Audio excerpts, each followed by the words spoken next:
Care ഫൗണ്ടേഷനും നാംകോ സൊസൈറ്റിയും സംയുക്തമായി തിരുനെല്ലി ഗ്രാമത്തിൽ മുട്ടഗ്രാമം പദ്ധതി നടപ്പാക്കുന്നു. പദ്ധതിയുടെ പ്രഖ്യാപനവും മെഗാ ഷോയുടെ ടിക്കറ്റ് വിതരണ ഉദ്ഘാടനവും മാർച്ച് 13 ടൗൺ ഹാളിൽ നടക്കും.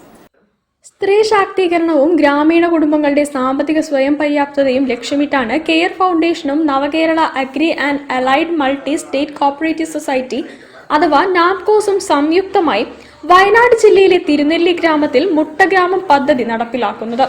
പദ്ധതിയുടെ പ്രഖ്യാപനവും മെഗാ ഷോയുടെ ആദ്യ ടിക്കറ്റ് വിതരണോദ്ഘാടനവും journey of hope March 13 town ഹാളിൽ വൈകിട്ട് 3 തോട്ടത്തിൽ രവീന്ദ്രൻ MLA നിർവഹിക്കും. പദ്ധതിയുടെ ഭാഗമായി തിരുനെല്ലി ഗ്രാമത്തിലെ 448 കുടുംബങ്ങൾക്ക് ഓരോ കുടുംബത്തിനും 50 BV 380 ഇനം മുട്ടക്കോഴികളും ഒരു ഹൈടെക് കോഴിക്കോടും നൽകുന്നതാണ് പദ്ധതി. ഇതിലൂടെ ഗ്രാമത്തിലെ കുടുംബങ്ങൾക്ക് സ്ഥിരമായ മാസവരുമാനം ലഭ്യമാക്കുകയും സ്ത്രീകളെ സാമ്പത്തികമായി ശക്തിപ്പെടുത്തുകയും ചെയ്യുകയാണ് ലക്ഷ്യമെന്ന് നാംകോസ് ജനറൽ മാനേജർ കെ മിഥുൻ പറഞ്ഞു. ഒരു മുട്ടഗ്രാമം പദ്ധതി എന്ന ഒരു ആശയത്തിലേക്ക് എത്തിച്ചേർന്നു. അപ്പൊ ഇതെന്താന്ന് വെച്ചാല് നമ്മൾ ഇപ്പം നിലവില് വയനാട്ടിലെ തിരുനെല്ലിയിലെ ഒരു ഗ്രാമം മുട്ടഗ്രാമമായിട്ട് പ്രഖ്യാപിക്കുന്ന ഒരു പദ്ധതി.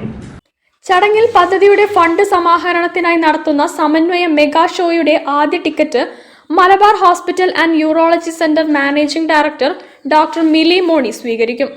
പത്മശ്രീ ജേതാവ് ചെറുവയൽ രാമനെ ആദരിക്കും. മുട്ടഗ്രാമ പദ്ധതിയിൽ ഉൾപ്പെടുത്തിയവരിൽ തിരുനെല്ലി സ്വദേശികളായ 30 സംരംഭക വനിതകളുമായി സംവാദവും നടക്കും. Care foundation chairman Binu G Kurup അധ്യക്ഷത വഹിക്കുന്ന ചടങ്ങിൽ Namcos chairman KB Sreeraj, managing director N Firoz, vice chairman PP Suresh, executive director Shiny Charlie എന്നിവർ പങ്കെടുക്കും. വാർത്താ സമ്മേളനത്തിൽ Namcos general manager K Mithun, care foundation coordinator Jesh Abhilesh, programme coordinator Abhilash Puthukkudi എന്നിവർ പങ്കെടുത്തു.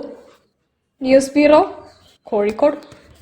വാർത്തകൾ ചുരുക്കത്തിൽ നിങ്ങൾക്കായി അവതരിപ്പിക്കുന്നത് ക്യാൻസറിനെതിരെ പൊരുതാനായി കാലിക്കറ്റ് സിറ്റി സർവീസ് സഹകരണ ബാങ്കും MVR ക്യാൻസർ സെന്ററും സംയുക്തമായി അവതരിപ്പിക്കുന്ന ക്യാൻസർ ചികിത്സാ സഹായ പദ്ധതിയാണ് മാസ് കെയർ. പ്രധാന വാർത്തകൾ ഒരിക്കൽ കൂടി.